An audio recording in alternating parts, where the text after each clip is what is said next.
Alô, aluno da Unisu Virtual, meu muito boa noite a todos vocês. Hoje eu vou falar um pouquinho sobre o nosso trabalho, porque eu tenho recebido é, alguns, algumas mensagens, seja via Moodle, e-mail ou WhatsApp, de dúvidas, e dúvidas pertinentes em relação ao trabalho, tá? Isso não é nada pejorativo ao aluno que seja com dúvida, né? E como eu recebi muitas, no sentido de que cada grupo tem uma dúvida específica e daquilo que eu também venho recebendo e analisando, então eu decidi que a gente poderia montar a aula de hoje diretamente específica, né? Para falar sobre o trabalho. Assim, eu acho que a gente consegue contemplar todos aqueles anseios dos nossos alunos nesse processo construtivo do trabalho. O trabalho manual de crise, para que ele serve? Né? É importante que vocês tenham isso em mente. É, é para que vocês criem e saibam como atuar, ou para que a gente aperfeiçoe essa habilidade, né, versátil do profissional de relações públicas quando vocês se depararem no mercado de trabalho, no qual vocês precisem de fato montar um beabá, né, sobre prevenção, sobre momento de crise, sobre um passo a passo que deve acontecer e assim por diante. Lembrando quem está no TCC, aí vocês já têm uma campanha, né, que vocês podem anexar junto ao trabalho de vocês. Então isso vocês podem aproveitar e amarrar de uma maneira um tanto quanto sadia e inteligente, tá?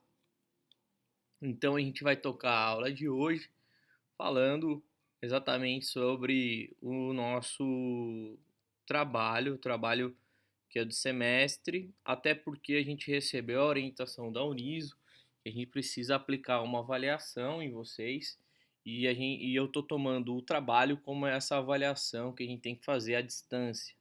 Muito assim, espero, e com pensamentos assim extremamente positivos, né? Para que a gente retome nossas atividades no próximo dia 11, né? Acho que 11 é domingo, né? Ou 12, alguma coisa assim. Lembrando que o nosso próximo encontro, né? Ele prorroga um pouquinho, porque 1º de maio é feriado. Bom, o trabalho de vocês deve conter capa e sumário, seguindo as normas da BNT. Tenho sentido que nenhum grupo tem dificuldade em montar essa capa da maneira como no formato que ela precisa ter, mas ainda a gente precisa fazer uma edição no sentido de espaçamento, alguns critérios que não estão sendo cumpridos, nada que uma revisão, né? Ou pegar já uma capa de outros trabalhos exemplos, né? E como exemplo e simplesmente aperfeiçoar e arrumar e deixar esses detalhes ok. O sumário é difícil vocês conseguirem fazer já, né? Tem que esperar o trabalho terminar como um todo. Pessoal, introdução. Na introdução, a gente precisa falar o que é o trabalho. E para falar o que é o trabalho, eu preciso conhecer todas as etapas desse trabalho. Então, qual que é o capítulo 2, qual é o capítulo 3, qual é o capítulo 4, quais são as conclusões, o que foi importante, o que não foi importante, o que isso deu de retorno para vocês enquanto discentes, né, dessa disciplina. Então precisa ter o que se pretende, qual a importância do trabalho, como ele está dividido, e lembrando que seguindo as orientações e as normas da ABNT, a introdução ele já recebe, né? Ele já recebe a questão do capítulo 1, né? Do primeiro capítulo.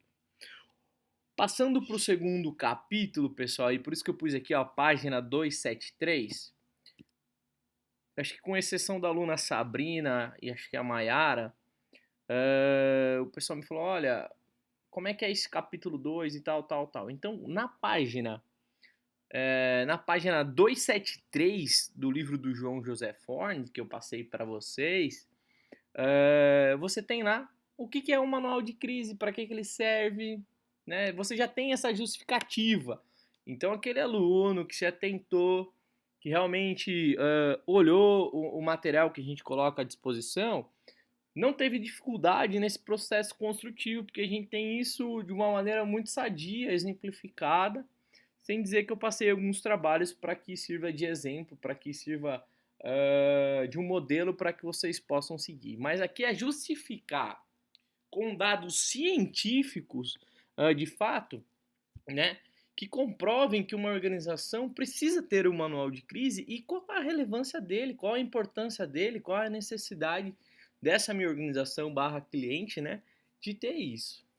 Depois a gente segue para o capítulo 3, galera. O capítulo 3 é essa apresentação de quem é o cliente.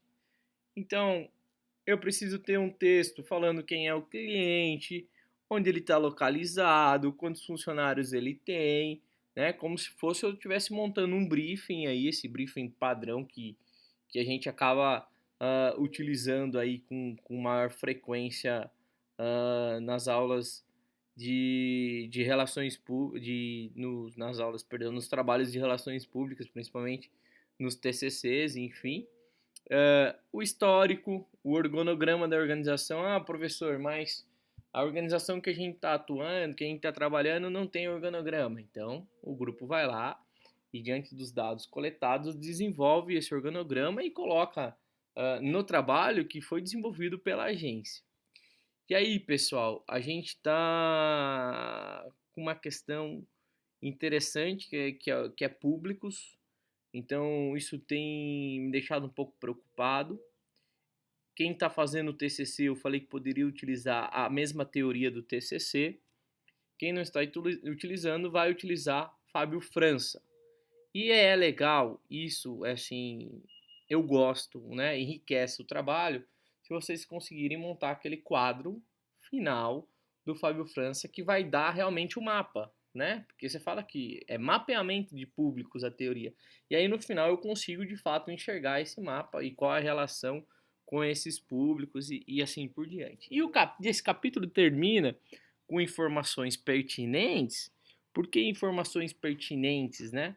Porque é algum detalhe que você queira observar que ainda não foi contemplado, que o grupo avalia que é importante nessa construção do manual de crises. Então aí você deixa essa informação pertinente, né? Pode ser desde que, olha, a empresa não tem brigada de incêndio, você já pode colocar uma observação assim.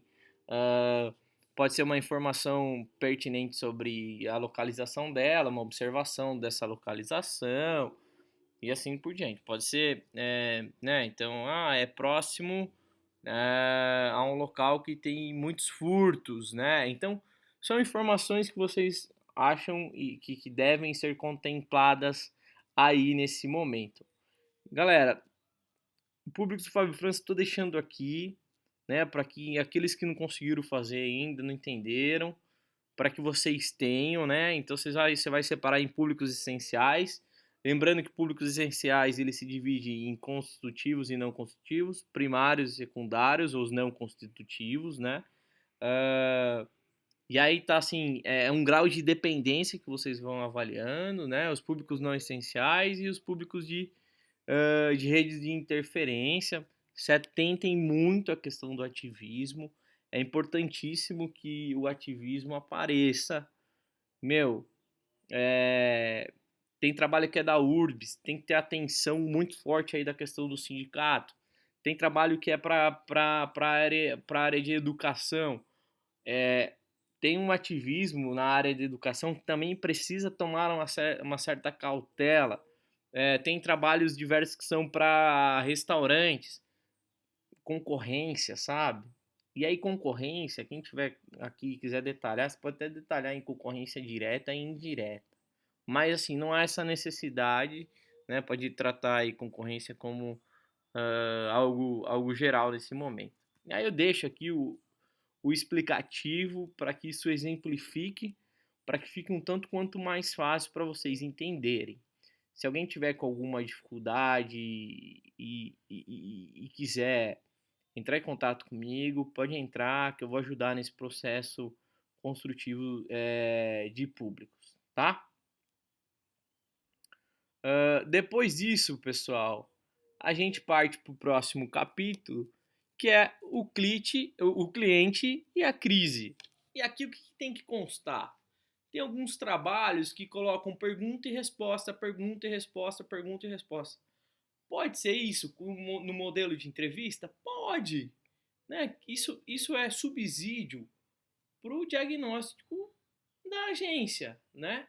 Agora, vendo numa fluidez, numa questão de coesão, como a gente está falando de um trabalho dentro da academia, é preferível que essas perguntas sejam transformadas em texto. Mas nada impede que seja pergunta e respostas, né? E aqui, né? O que é crise para o cliente? Anotar isso, né? Especificar essa opinião do cliente, relacionar crises passadas, né? E futuras que o cliente vê como uma futura crise e realmente elencar ameaças e pontos fracos. Inclusive, vocês podem aqui fazer um quadro, que eu até sugiro que faça um quadro, que eu acho que fica um tanto quanto mais bacana, bonito e assim por diante. O capítulo 4 ainda, ele continua no 4.1, que é para a gente entender qual é a cultura empresarial, em que sentido, né? Se eles têm código de ética, né? E aí, quando assim, entender a cultura empresarial, essas perguntas que estão aí é para ajudar a construir um texto, né? Mas caso vocês queiram fazer tópicos, pergunte e respostas, ok. Mas assim, tem código de ética? Não, não tem. Então, o que isso significa? Né? Aí só colocar não fica um negócio um tanto quanto estranho, né? Quais são os valores e princípios organizacionais? E aí você coloca, tem programa de qualidade? Ah, não adianta responder sim. Quais são esses programas de qualidade? Como que ele é desenvolvido, né, no dia a dia?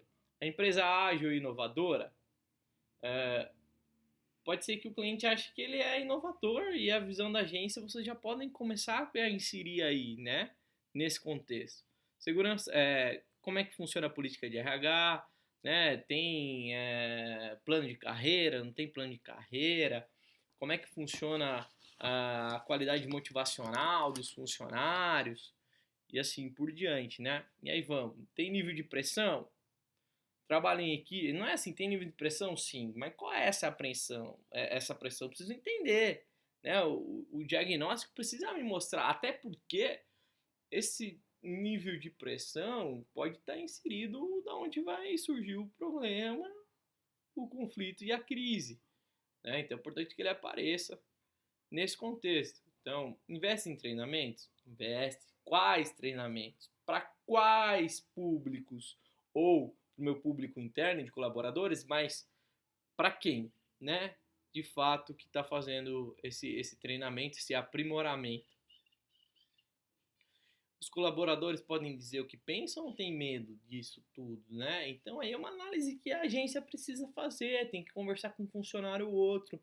Não é uma questão de você só tem uma ponte e a pessoa passa as informações e tá tudo ok. Aliás, planejamento que ele tem como fonte apenas uma ou duas pessoas é um planejamento furado, né? Você não tem a sensação da organização. Então, se vocês têm apenas contato com uma pessoa, é importante que vocês solicitem para que essa pessoa passem outros contatos para vocês que também atendam vocês, né? Para que a gente possa, de fato, entender o que está acontecendo. E o 4.2 é entender essa comunicação, né? Como que a comunicação acontece, qual é a imagem que a sociedade tem perante, né, essa organização, né, eu sei, por exemplo, né, na URBS, né, qual é a sensação, né, o que as pessoas falam, né, o que a sociedade imagina, pensa.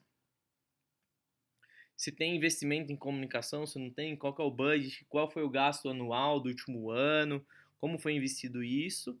E aí, meu, é clássico, para criar, tá vendo que não precisa ser pergunta-resposta. Você quer analisar a comunicação de qualquer empresa? Pega a comunicação integrada e divide. O que tem de comunicação interna na URBS? Vocês elencam o que tem de comunicação interna. Podem até entrar em fluxos comunicacionais se vocês quiserem. Depois vocês vão lá e ver o que tem de comunicação administrativa. Como que um setor conversa com o outro, né? Enfim, querem fazer também, aproveitar as aulas que a gente tem abordado aqui, querem colocar redes formais e informais? Cabe aí também, né? Vocês já têm elementos, vocês já aprenderam coisas que vocês podem colocar. Então você coloca, faz um quadro de redes formais e informais. O que tem de ferramentas formais na área de comunicação e informais. E dentro da comunicação integrada, vocês vão falar o que tem e quem se comunica na comunicação interna com essas ferramentas. Depois vocês vão para a administrativa, depois para a institucional e depois para a mercadológica. E lembrando que isso é comunicação integrada, que ela é um mix geral de tudo isso, né? E não me falem assim, a URBS é o primeiro setor, impossível ter comunicação mercadológica. Tem comunicação mercadológica sim, eles precisam falar que o transporte é de qualidade para que se venda. Eles precisam vender passagens. Aliás, quanto mais usuário de ônibus eles estiverem na linha, mais rendimento, né, a URBS e sobrevivência terá nesse sentido, né? Então, comunicação integrada, você já mata esse capítulo, você faz uma análise de tudo e fecha com chave de ouro. Sistema gerencial. Possui auditoria financeira? Possui. Como que funciona? Quem é que faz? É uma terceirizada? É externa? É interna? É um setor? O que eles analisam, né? Todos os dias e assim por diante. Tem boa manutenção dos equipamentos? Né? A URBS. A frota é de que ano dos ônibus que estão na rua? Né? Ou de quais anos? A frota mais velha tem quantos anos? Então são todas essas coisas que são importantes, né? Eu sei que tem gente que faz, acho que de escola.